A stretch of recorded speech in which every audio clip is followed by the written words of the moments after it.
Meet Reid Lance Rosenthal, rancher, #1 best-selling award-winning author, and unabashedly, unapologetically on the right side of the outstanding issues of our generation. But don't try to fence him in. Sometimes his positions will surprise you, because Reid is definitely his own man, with his own opinions. You might love him, you might hate him, but you won't be able to stop listening. Step over to the right side with Reid.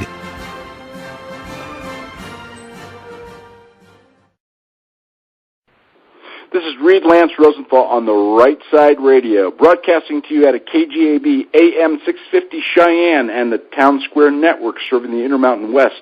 Hello, Montana, Wyoming, Nebraska, Utah, and northern Colorado, and KFEZ, Colorado Springs, southern Colorado, and northern New Mexico, and the Monster Station, 780 AM out of Denver. Welcome, folks. You know, last week's show was terrific. We had George Euclix, specialist in international finance.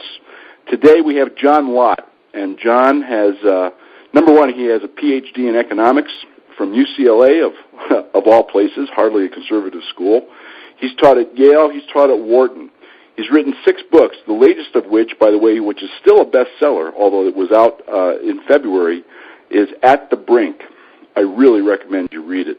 You can get it on Amazon, BarnesandNoble.com. We'll be sharing his websites with you later in the show. John's book basically talks about what Obama is doing, what he intends to do, and I'm going to get into it with him a little bit as to whether or not this is intentional or it's just, as the media would like us to believe, all well-meaning and just a mistake, and he just doesn't know. You know exactly what my opinion is. I'm going to let you listen to an expert on the subject. John, welcome to the show. Thanks for having me on. You betcha. Listen, I want to start off here because we got a lot to cover. We're going to be talking about budget. We're going to be talking about guns, particularly what a lot of people in Colorado, which is a lot of these listeners right now, what they don't know about how the Obama administration got involved in this kind of over-the-weekend sweeping gun control in Colorado. Hopefully that will result in some big changes in the 2014 elections in that state. Maybe it was a clarion wake-up call. But I think people need to know what's happening behind the scenes. On one hand, the administration's tampering with state politics. On the other hand, they don't have the guts to even pursue it in the Senate. We're going to be talking about the budget and some of the cloaks that are being pulled over people's eyes. And we're going to be talking about, what the real state of the economy is. And finally, we're going to be talking about, toward the end of the show, what happens if we get the ship righted? How long will it take? What do we need to do? And what happens if we don't get this ship turned around? And finally, I want to wind up with something that every listener can use from an expert like yourself, which is, what do they do? How can they try and affect change and at the same time try and get some security and try and preserve their capital and hunker down for the worst case, which is what I think smart people will be doing while not giving up on trying to right the ship. So if that works for you, we'll get off and running here. #1, on a really big picture, tell us what you think about Barack Hussein Obama, his social policies, his economic policies, whether they're a mistake or whether they're part of a brilliant plan. Well, I think, unfortunately, his policies have generally harmed the country. I think we're poor as a result. I think he's taken what has been the best healthcare system in the world and really damaged it. And I think the damage is just going to continue. I think in the next few years, private health insurance is pretty much going to be destroyed in the country. Premium rates are going to be soaring. And, there may be things that we can still do with regard to the economy to try to stop the, problem there. But I think we're already past being at the brink when it comes to health care. And there are real threats that we face in areas such as gun control.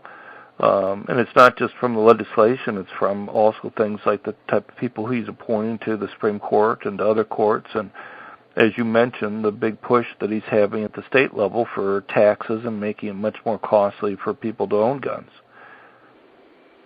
So, on Obamacare, what exactly, in a nutshell, like 1, 2, 3, the typical family that's listening in right now, or the head of household, or the gal who the single gal with a kid, whoever the audience happens to be today, what can they expect? I mean, healthcare premiums have more or less doubled in the 4 years since Obamacare was passed, contrary to promises, exactly to the opposite.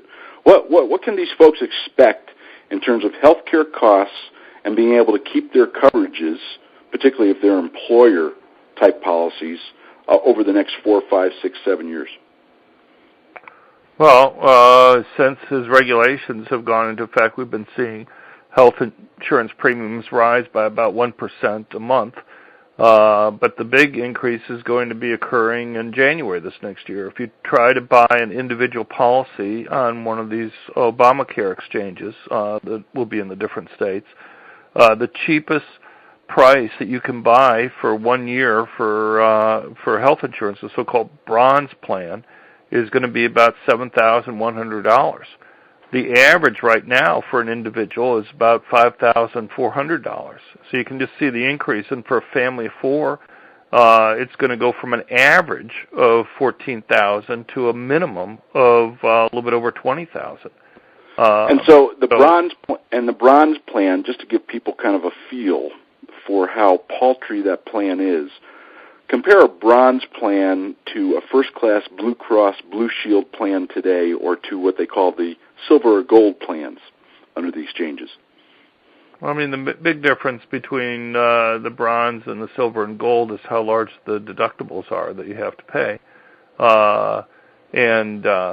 These have additional benefits that many people may not want to have in their normal plans. So, for example, if mental health coverage or coverage for contraception or other things like that, individuals, presumably, if they valued having those types of services being provided, could have bought them anyway in their insurance plans. But now this is being loaded up with things. I mean, one of the big problems that existed was Obama would go around claiming that by offering all these additional services, it would lower the cost of health care. And you can just imagine if you were running a private company and a consultant came up to you and said, look, I have a way of you offering your customers a lot more services and it'll cost less, you wouldn't have to force the person to do it. They'd pay you to tell them how to go and do that.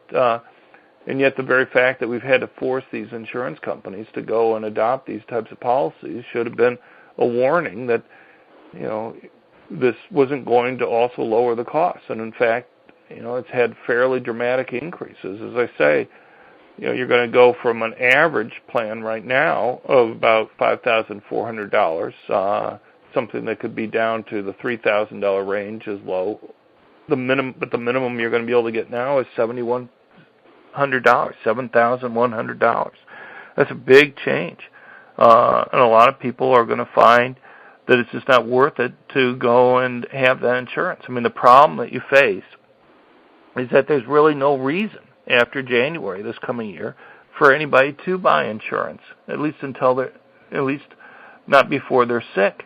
With the new rules, you're going to be able to wait until after you're sick and then buy the insurance, and then as soon as you get better, you drop it again. One can only imagine what it would be like if for car insurance, if you could wait until you got into a car accident before you bought insurance. There wouldn't be insurance that would have come in handy for me a few times. Let me ask a question. In addition, I mean, kind of furthering that impetus to not buy insurance is people who don't pay insurance will have to pay a penalty, which of course 16,000 new agents at the IRS will make sure they pay. And that penalty, just to give people a feel, you have $7,000 on one side to buy a policy. And if you don't buy a policy and wait till you get sick, how much is the penalty that they pay? Well, for almost everybody, it'll effectively be zero. And the reason is if technically the penalty would be for somebody who, it varies with your income, but for somebody who makes $50,000 a year, the penalty would go up eventually to about $1,600. Initially, this next year, it'd only be a few $100s, but eventually, after a few years, it'd go up to $1,600. The problem is The IRS, as you mentioned, is in charge of collecting this, but they're explicitly forbidden in the healthcare rules, in the legislation for Obamacare, to go and impose any penalties for those who don't pay.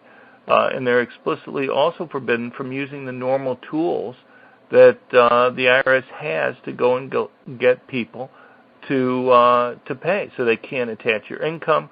They can't seize your bank account or other assets. There's really nothing that they can do. The only thing that they can do is if you overpay your taxes and you're supposed to be getting a refund, then they can go and withhold your refund. Well, there's a simple solution for that for everybody, and that is just to increase their deductions, so they're not going to be getting a refund. In that case, if they're not getting a refund, there's nothing that the IRS can do to have you pay this penalty, and so it'll be essentially zero for you. So the choice that, if somebody has a family of 4, the issue is they could pay zero up until the time that somebody gets sick. Then they can go and buy the insurance, but only keep it for a month or 2 months or 3 months or whatever time that they actually have to have it. And then as soon as the person's better, they go and drop the insurance. If you get pregnant, then maybe you go and buy the insurance. But after the birth, you drop it again. And it's not going to make, you save a huge amount of money. I mean, you may not be sick for years, so why go and pay $20,000 a year? Just wait until you finally get sick and then go and buy the insurance. And sure. It has to be granted right away. I'm going to get to a point here to kind of pull it all together. But before I get to the big point of this, the next thing is that although Obama promised us 1 million times, you won't lose your doctor. You won't lose your coverage. If you like your doctor, you can, everybody, you Google it up, folks. There's 1,000 videos of him and his minions saying this. The reality is, based on the recent IRS reports, GAO reports, and CBO reports, that 7 to 9 million people are going to lose their coverage because employers are going to find it cheaper to pay employer penalties rather than coverages. Is that correct? Well, I think it's actually going to be many more people are going to lose insurance or drop insurance. The irony is that it's very likely that this program, despite its huge, massive costs, are going to increase the number of people who are uninsured. So we're in a situation where it's destroying what's been the best healthcare system in the world, and despite what the president might claim, and it's destroying it and increasing the number of people who are uninsured at the same time. You just look to see what's been happening to the pharmaceutical industry. of major companies like Pfizer and Merck, which have eliminated 50 or 60% of their research staffs, respectively. That means that new drugs that otherwise would have been coming down the pike in a few years aren't going to be there. And that means that lives that would have been saved or quality of lives that would have been improved simply won't occur. And it won't just affect the United States. This is going to affect the whole world. The United States has been the major producer of drugs worldwide for decades. And, this is just one of the very real costs. But, the president has often attacked the healthcare system that we have in the United States, saying that, life expectancy isn't quite as long in the United States as some other countries. And that's true. But the thing is, life expectancy is affected by lots of things. So Americans get into automobile accidents at relatively high rates. We're also a relatively obese country.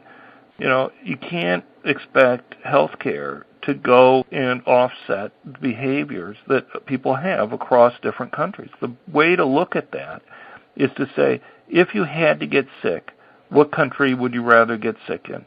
And the evidence is just overwhelming that if you had to get sick, whether it's cancer or some other type of disease, the United States is the country that you want to be in. Your life expectancy is much longer getting any type of serious disease in the United States than it is in any country in Europe or any other country around the world.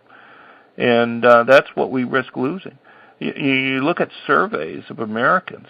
I go through some of this in the book, people who are sick in the United States are incredibly happy with the quality of the medical care that they receive. That's not true in Canada or other countries.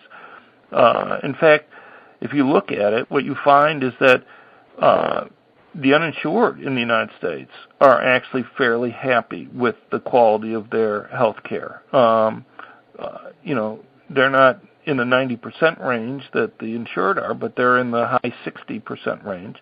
And in fact, the uninsured in the United States tend to be as happy or happier than people in Canada are.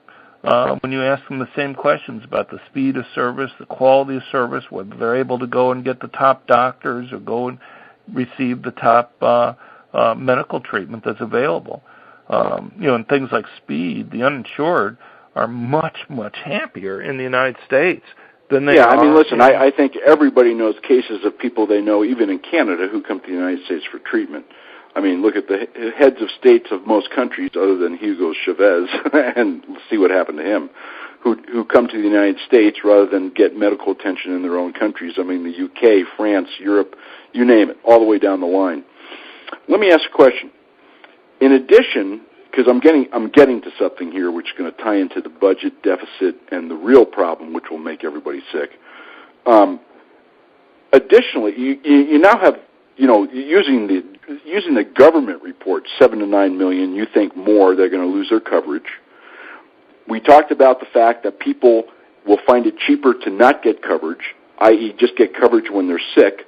Obviously, if they have coverage when they're sick, the insurance companies are doling out big bucks for their care, and then they drop the insurance. So the insurance companies are going in the whole.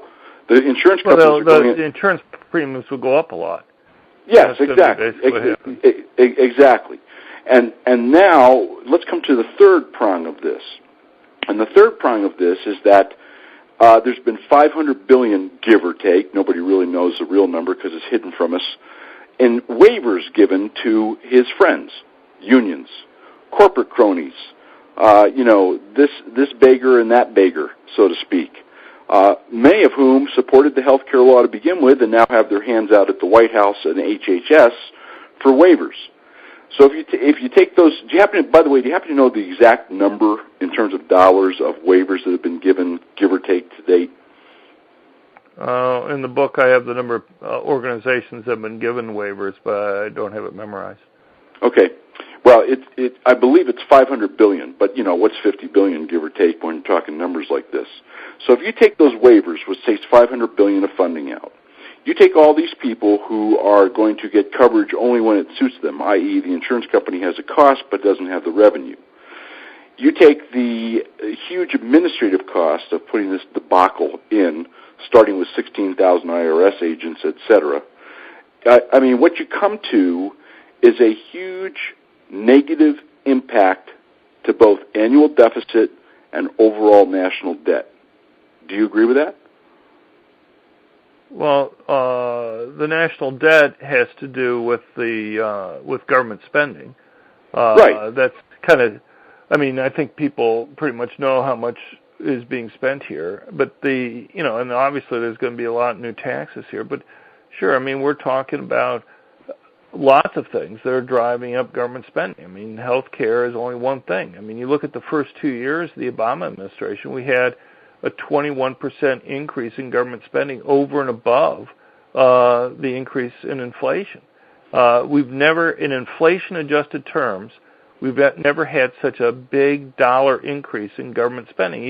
Even the worst 2 years of World War II, when we were building up our military there, did not spend as much money in inflation-adjusted terms as we've spent. Just the increase in spending that we had during the first 2 years of Obama. He promised when he ran in 2008 over and over again. It's hard to believe, but if you go and look at or read the transcripts for the presidential debates, and I quote from them at the Brink, he promised to cut government spending. He promised a smaller government at the end of the Obama administration than it was to begin with. In fact, he promised to halve the deficit. Well, that was a later promise, too, after he drove it up. But while he was campaigning, He promised to make government smaller, that it had grown too much under Bush, he said, and that we needed a much smaller government. And when the stimulus was put forward a week or so after the election in 2008, he said it would be 1, maybe 2 years of increased spending. Well, we're 5 years into the Obama administration, and we're being told we can't even slow the growth of government, that even the tiniest cuts in government spending are somehow going to create real problems for the economy. And I think everybody saw that. I think everybody saw that with the nonsense over sequester. Can you explain to the folks why this is? Because I think people are foggy on this. Can you explain the difference between a baseline budget and a zero-based budget? Because the baseline budget that Washington, well, they haven't had a budget, but the baseline budgeting, we'll say, spending that they use, creates a base, and from that base, everything increases. It's not like you go back to zero every year so that you can balance your budget. Can you explain that to folks? Because it sounds like you just explained it. Put it in your words so people can understand it. Like in a household, let's say somebody is making $50,000 a year and their household expenses are $45,000. Put it in a household term for folks. Well, I mean, I think you made it pretty straightforward to begin with. It's just that, do they already have certain planned increases that occur, and is it a deviation from those planned increases, or is it an actual increase? So if I'm going to be spending $100 this week, but I planned on spending $110, and instead I only spend $109, do I go and say that's a cut of $1, whereas really it's a $9 more or 9% more than I spent this last year? And exactly. That's the difference. Exactly, so and when we see but I mean that's not when we see these talking heads on the tube, the Democratic talking heads and the progressive talking heads and the president and his minions, and they say we have cut spending, we had the budget resolution and saved $1.5 trillion and blah blah blah. The reality is that the increases in government spending every year are built in because it's worse than that because and in fact it's actually kind of a side issue. What I try to go through in the book, and has happened since then, is just to say, look,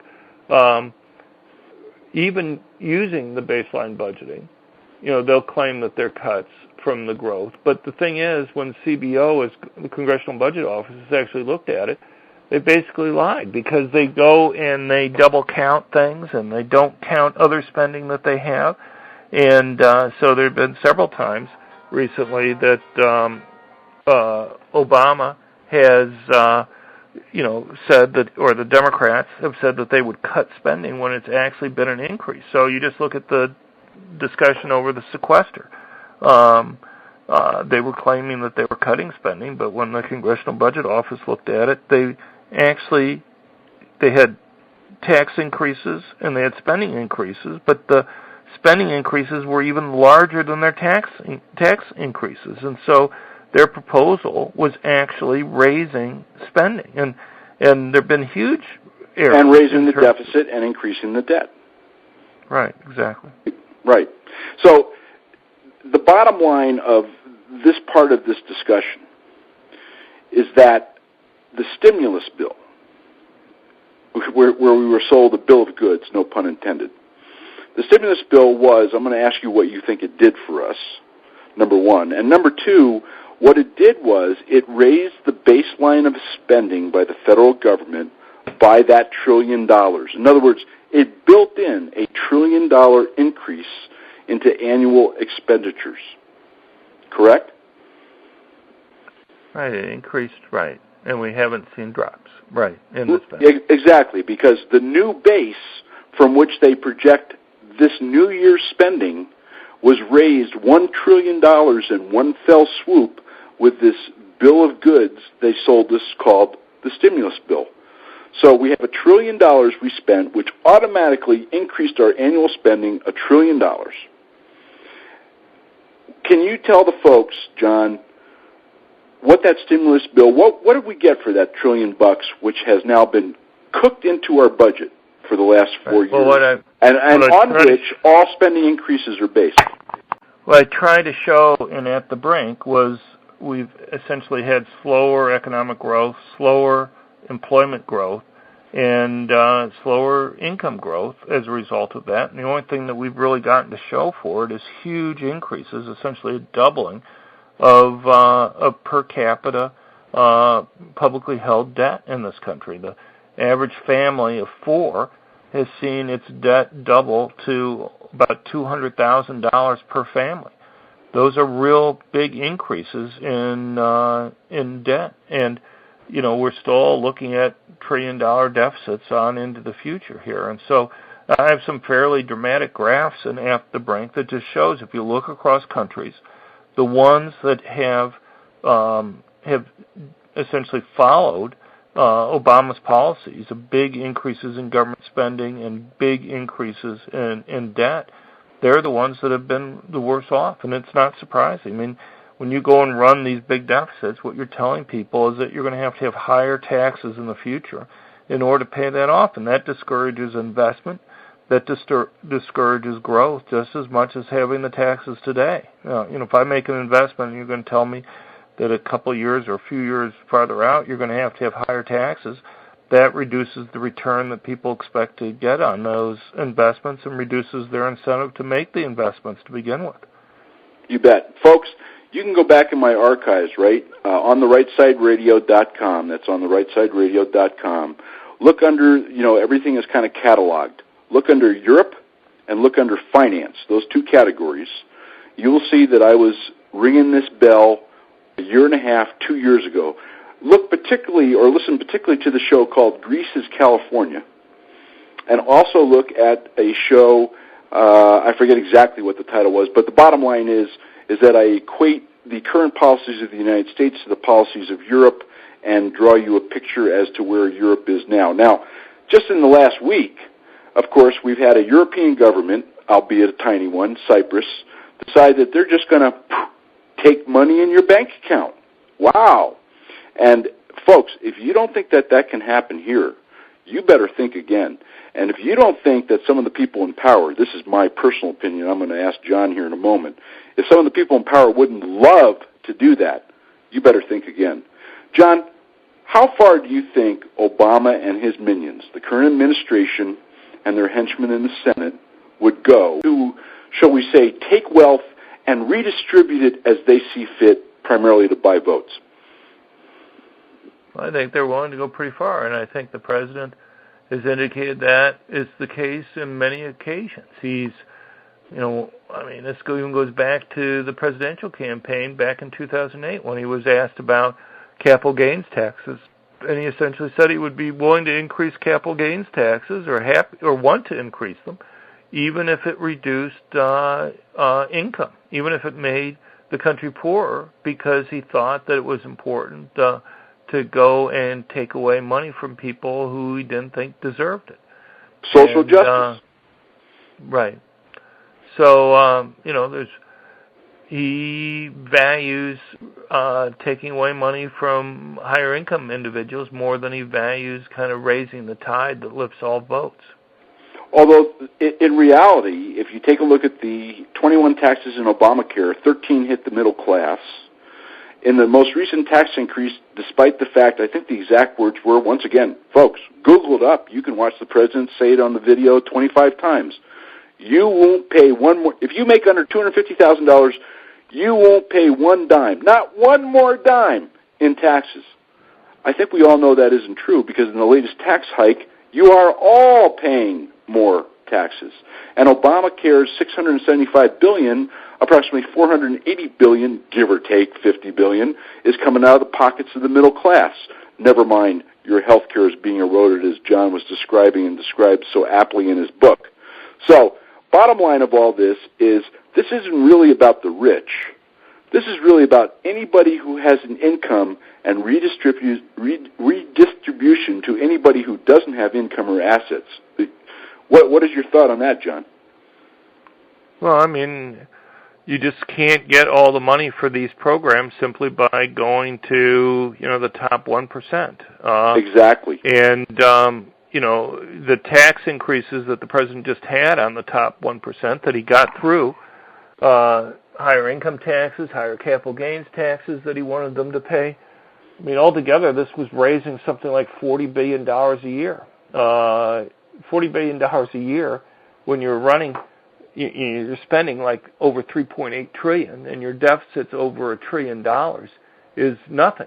I mean, it's just a rounding error on a $3.8 trillion budget. So, I mean, you're talking about a budget that's $3,800 billion, and you're talking about 40 out of that 3,800 billion.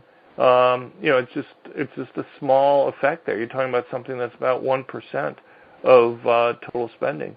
Yeah, it would be the same, folks, as in your household. If you spent $1 for bread, you searched the aisles and found a 99-cent loaf. I mean, that is the difference. There is no difference. It can't be done. John, if you bring these things that we're talking about kind of to a head, what do you see happening? And because one of the things that we know, in fact, I'm going to ask you about this before we get into kind of the conclusion of this segment. One of the ways to cut federal spending is, of course, to revamp social programs so that the people who really need it have a safety net and the people who are spamming it are off it. Do you see any willingness? Do you see any action, never mind the lip service, do you see any action whatsoever by this administration or the Senate to do that? Well, I mean, you know the answer. It's a rhetorical question. I mean, he hasn't done anything to control those types of things. And, you know, we're going to be running into real problems with those types of entitlement-type programs. So hopefully, at some point we're going to have to deal with that. But it hasn't been something that's at the top of his agenda. He's fought against those types of changes. He'll offer vague promises about things that he'll consider changing, but, it's something that never seems to come through. Well, I'm going to put you on the spot. Do you think he wants to change them? No, I definitely don't think he wants to change total government spending or reduce it. I think he wants to increase it as much as possible. I mean, you just see every time he puts out a budget. He puts out a budget where he says we're cutting, $2 trillion from government spending, and the CBO comes back and says, well, not only are you not cutting it by $2 trillion, but you're actually increasing it by $1.5 trillion. I mean, we've seen that several times in his budgets. So, they'll claim that they're going to be cutting, let's say, getting savings from winding down the wars, but that was already in the budget. So he's like double counting it. He can't, and there are lots of other programs like that. Even the money that was paid out to doctors and hospitals and the reductions to them and the Medicare cuts that he had, he counted those numbers twice that were there. And so, and you just can't go, people say, well, that's not going to really affect the quality of services because it's promised in the bill that those reductions would be made without affecting it. Well, that's like passing a law that says that the sun won't rise tomorrow. You can't, if I go and I pay doctors and hospitals less when they're already getting paid less than their costs for government patients that are there, essentially all that means is that they end up charging more for private patients in order to make up their losses, or they're going to go out of business. And so, it's not surprising that a lot of doctors are no longer taking Medicare and Medicaid patients. And a lot of doctors are retiring, exacerbating the doc shortage we already have. I mean, one of the things which I've said repeatedly, forget the money part of this, it's not the insurance card that you have in your pocket that treats you, it's the doctor. And, all the insurance cards in the world aren't going to help you if there's no docs available. Right. Well, also it affects the cost. I mean, I'm sure people understand is if you reduce the supply of apartments or reduce the supply of bread or doctors, the price of those things are going to go up. If I have more people that want to go and get doctor services and I have doctors available, then it's going to cost more than it would have otherwise.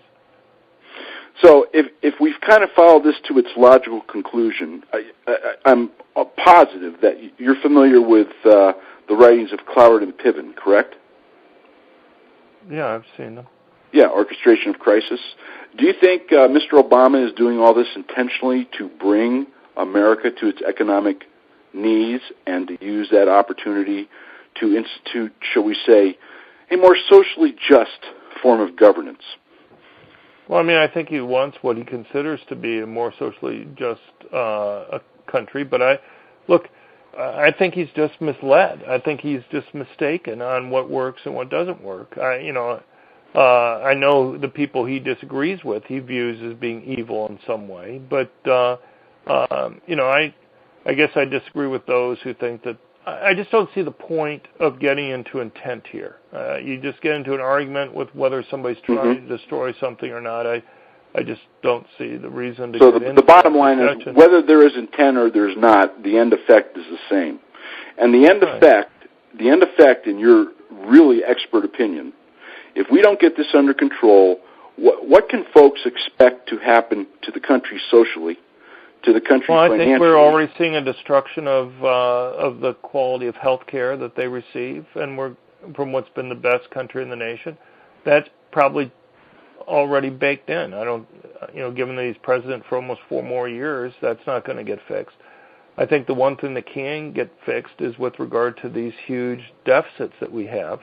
And, we just dealt with the sequester, which was a tiny 1% change. It was a $40 billion cut out of a $3.8 trillion budget. So there was some benefit for that. But we really need to deal with this debt ceiling increase. And one of the reasons why I wrote At the Brink was because we face huge, we face these huge increases in spending and debt. And he's going to make lots of claims, President is, about why we can't cut spending, why if we don't increase the debt ceiling limit, it's going to throw us into default. And that's simply false. And what I try to show in the book is that, in fact, we'd benefit from having these types of cuts and hopefully give people some steel will to go and withstand the false claims that are being made here. And hopefully let them go and let their politicians know that they have to, what needs to be done. Well, my world is kind of simple, right? I'm a rancher. 2 + 2 = 4. So where you and I agree on about everything, we disagree perhaps on intent. You believe that he's misguided and maybe even means well. I believe that he is brilliant, sinister, and this is part of a plan. And I don't think he's brilliant. I mean, I know him. Obama and I taught at the University of Chicago Law School together. I never was particularly impressed with him being brilliant. I never saw him make, particularly perceptive comments. I mean, I'm not saying he's dumb, but there's a big difference between saying somebody's not dumb and saying that they're brilliant. I think he's a relatively good speaker. He reads speeches that others put together, and he does a good job at doing that. I think other people pull. I think other people pull his strings. I mean, I think there's gets what he wants.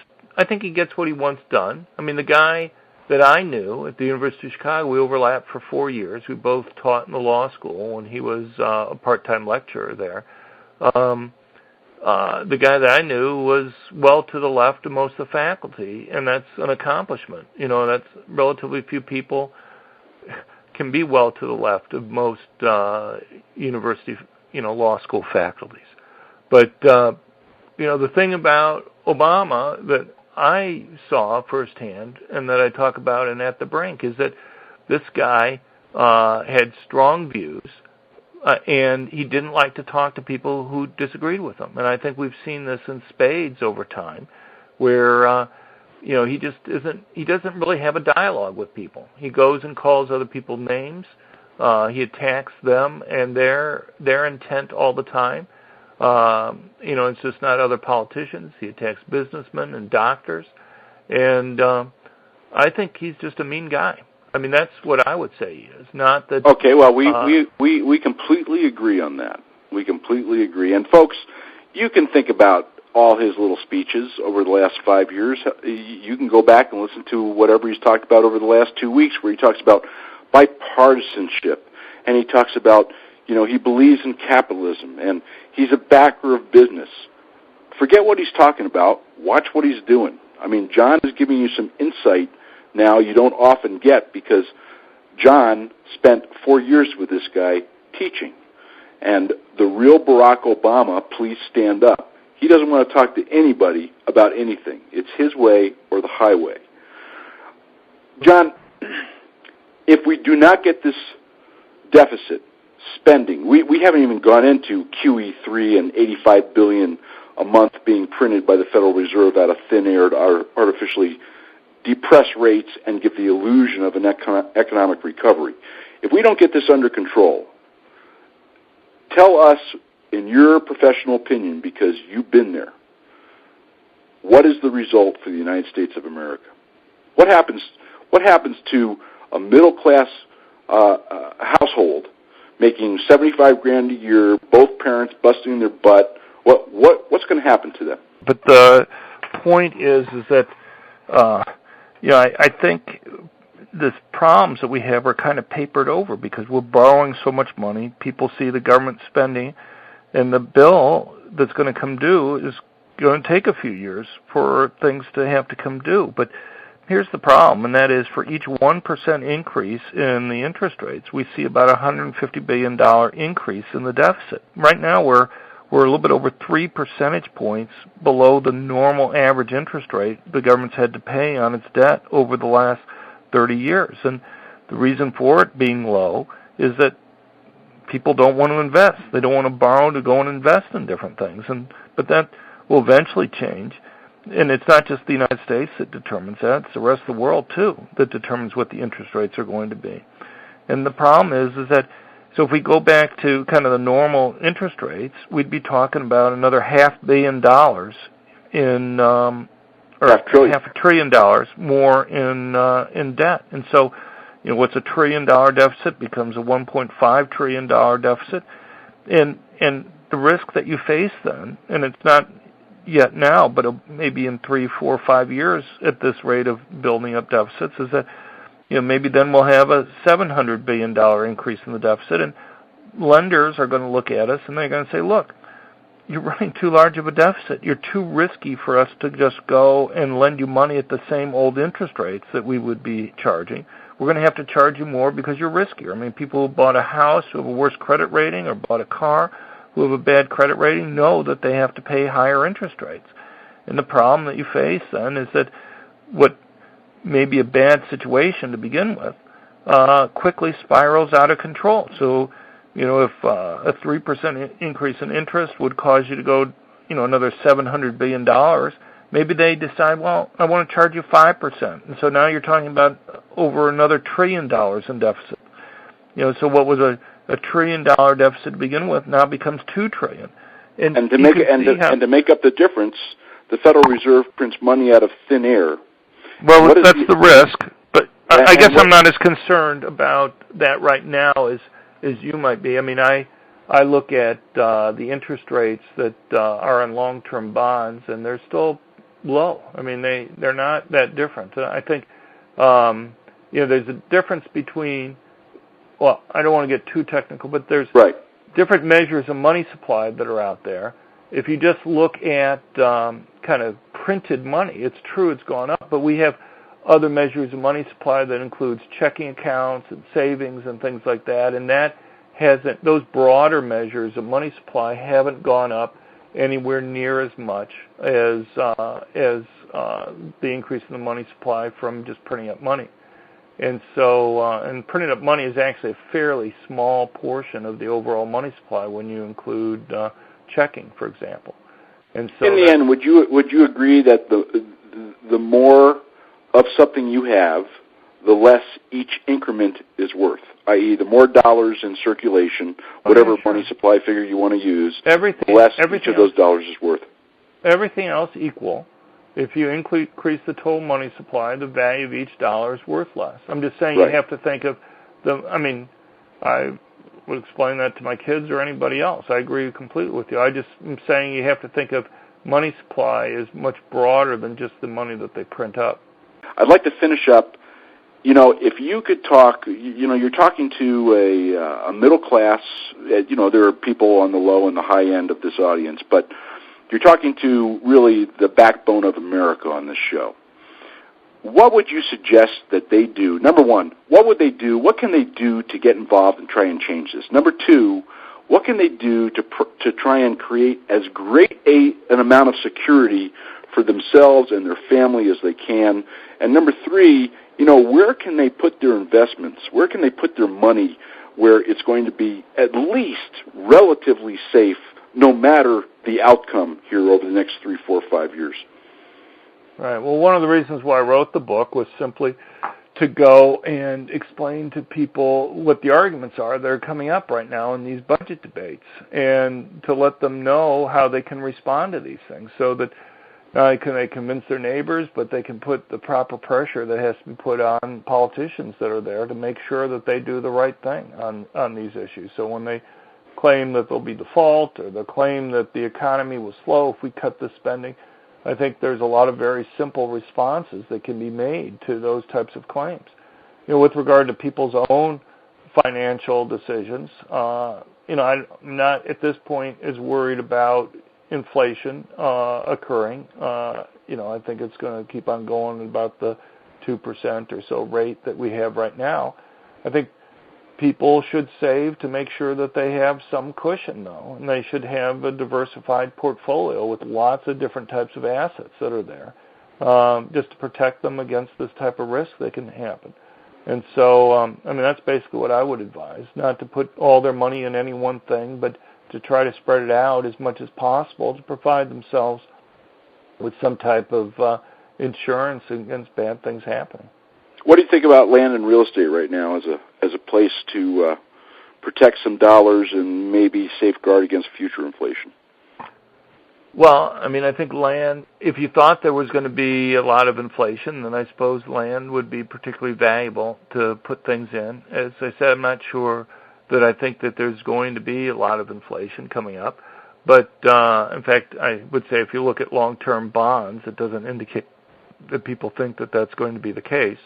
I think holding land as part of a diversified portfolio makes sense. I wouldn't put all my money in there. My guess is most people have a very large share of their wealth and assets already in property, from their home and other things that they own already. And so I'm for the average person, I wouldn't say go out of your way to put even more money in land. What about precious metals and stocks? Well, stocks I think are valuable. I assume a couple percent or a few percent of their wealth in metals is fine. It's just you don't get much a return per se on the metals, and so I wouldn't put a huge amount in there. But it's probably worthwhile having a small couple percent in there or a few percent. But I think you generally want to have assets that pay some type of interest or return on it. Okay. And do you think stocks are going to have some longevity in this apparent bull market, or do you think people need, if they're in the stock market, do they need to be investing wisely and ready to pull out at a moment's notice? Well, I would put some of my money in stocks, but broadly, and not just in the United States. You can buy international funds that are there, and also I would hold bonds and different types of indexes of bonds. So I'd be as diversified as I could be. I'm sure if you go to a stockbroker, they can advise you on how to hold a very diversified portfolio. Yeah, neither one of us are offering financial advice, folks. We're giving opinions. You got your own experts that you can consult, and you need to do that. We're trying to give you a big picture to think about so that you can implement some action at the household level. All right, folks, this is Reid Lance Rosenthal on the Right Side Radio, broadcasting out of KGAB AM 650 Cheyenne and KFEZ, the Easy 101 in Colorado Springs, and 780 AM in Denver. We're going to take a slight break. I'm going to come back and in the last few minutes of this show, there's some things that I strongly disagree with John on, and I'm going to tell you what they are when we come back in just a moment, and we will talk to you then. Land for love and money. Two sides of the same coin. A home of one's own with a front yard to mow and a backyard for the kids to play and maybe to grow a few vegetables. An acre by the lake to pitch a tent and go fishing, or a little cottage by the ocean. Having land of our own is something we dream about, save for. Land tugs at our hearts, yet land is also synonymous with nitty-gritty financial issues, an opportunity for financial success or failure. The 3 volumes of Land for Love and Money are written for those drawn to land purchase, ownership, management, enjoyment, and preservation in good times and bad. Here's stories of lessons learned, great success, and abject failures. Rancher Reid Lance Rosenthal's long-standing devotion to wild and remote places and his extensive $1.5 billion personal experience with land on 2 continents uniquely qualify him to write this book, a bestseller already. Land for Love and Money is available at landforloveandmoney.com, Barnes & Noble, Hastings, Amazon, and fine bookstores everywhere. Welcome back to The Right Side, folks. Look, I think John is a really bright guy. I think his book is terrific, and I think you ought to get it because it'll really put things in layman's terms for you and give you some things to think about. In other words, don't listen to the yappers and the buzz, if you will, from your politicians. This is nonsense. We did not get into Colorado gun control, although I wanted to, because what you don't know is that the administration has been lobbying your Colorado senators, getting involved in your state politics, to get those gun controls passed over that weekend. Hopefully in the future that'll be reversed through the election process in 2014, because you people in Colorado are losing rights. You're being manipulated by the federal government, and you don't even know it. And your state senators and legislatures have no guts. Zero guts. Zero guts. You hear that, legislators? Zero guts. You know, I'm so bashful when I say what I think. Anyway, the real inflation rate is not 2%. John was quoting you the kind of government statistics. As I've said many times on this show, go to realstatistics.com, realstats.com, and you will find out the real inflation rate is well over 10%. My personal opinion, which is contrary to John's, and I'm sorry we didn't have time to discuss it because I feel kind of lousy talking about my personal opinion, not having him here to refute it, is that we have inflation right now, this moment, at 10% plus. And I think with the printing of money by the Federal Reserve, which at $85 billion a month is $1.2 trillion being printed out of thin air, I think with artificially low interest rates, which is driving up housing demand and housing prices, which is a good thing. You know, I mean, it's a good thing so long as you understand what's at the end of the track. We have inflation, and I think the best bets are hedges against inflation. That's just my personal opinion. I personally think the right type of real estate, income-producing real estate, land, particularly productive land or land which can add to your sense of security, a place to go in the event all hell breaks loose, etc. I'm not a precious metals expert whatsoever, but you know everything I've read says that some precious metals ought to be held by you just in case. If they go up or they go down, it's a rainy day basket. And as far as stocks go, you know, I guess my thing on stocks is buyer beware. This has been Reid Lance Rosenthal on The Right Side. I hope the show's been insightful. It was to me, particularly back-to-back with the international talk we had last week. And hopefully this is all drawing together in a big picture for you, because in a few weeks I'm doing a monologue. No guests. I'm going to take these last 3 or 4 shows, I'm going to take the bullet points, I'm going to extract the nexus, the juice from them, if you will, and then I'm going to add some other things to it. The purchase by the Department of Homeland Security of close to 2 billion rounds of ammunition, a large percentage of it hollow point, which is not meant for targets. The purchase by Homeland Security of light tanks and armored vehicles, 2,700. The kind of corresponding, shall we say, push to control firearms held by private citizens, and the difficulty in obtaining ammunition for those firearms for a number of reasons. And I'm going to kind of paint a picture for you. You may like the picture, you may not. You may disagree, you may agree. But I'm going to give you an awful lot of dots. I'm going to let you connect the lines. That's coming up in the next few weeks. Until then, you have a great Saturday. This is Reid Lance Rosenthal on The Right Side. Get that book. It will really help you understand what's going on and, shall we say, the glib talk that is directed your way while they spend your money and raise your taxes.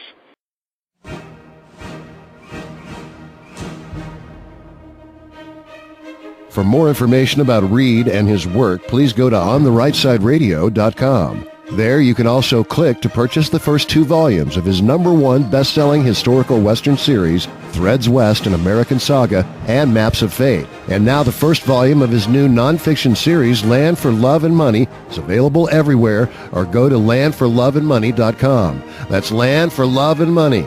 We'd also like to remind you that if you've missed any shows, you can go to the show archives on Reid's ontherightsideradio.com webpage. We look forward to seeing you again next week for another episode of Reid Lance Rosenthal on the Right Side.